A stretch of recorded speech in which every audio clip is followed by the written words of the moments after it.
Alam mo, kung nung isang taon ako tinanong if I will give my blessing para maging kayo ni Christy,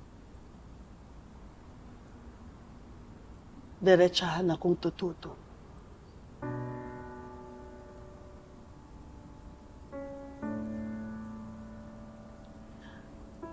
Napakalaki ng galit ko sa'yo noon, Leon.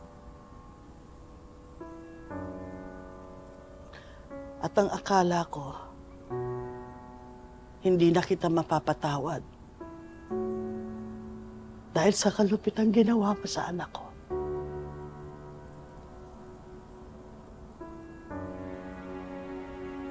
Pero nung naghiwalay si Christy at si Jordan,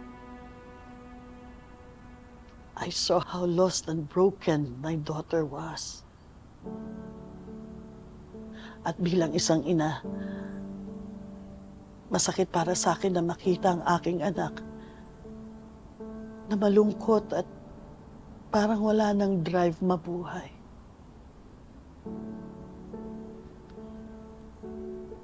At nandun ka. Nandun ka during the lowest point of her life.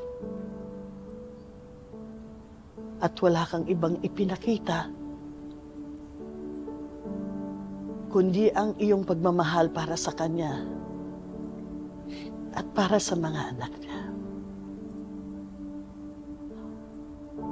Nung nasa panganib ang buhay nila, you were willing to sacrifice your own life para mailigtas sila. At hindi lang si Christy ang nakakita ng pagbabagong yan. Pati ako. Araw-araw kong nakikita na gusto mong ibigay sa kanila ang iyong pagmamahal, pag-aalaga, at gusto mo silang proteksyonan.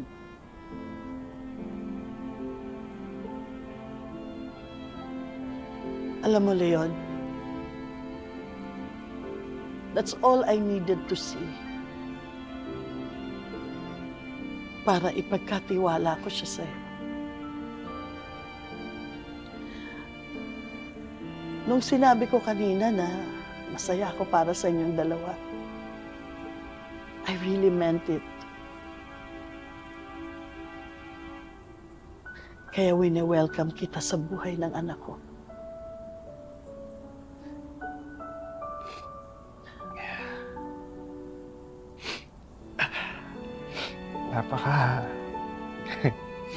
Pasensya na po kayo. Napaka-importante po sa akin na marinig po yun manggaling sa inyo, Ma'am Carmen.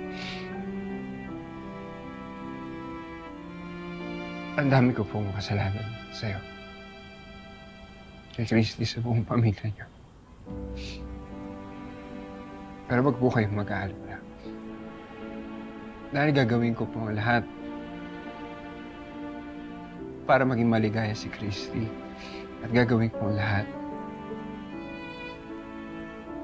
para proteksyonan siya at mamahalin ko po siya na buo.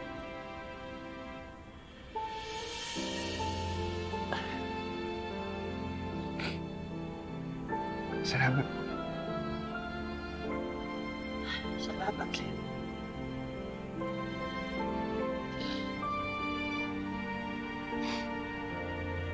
Salamat po.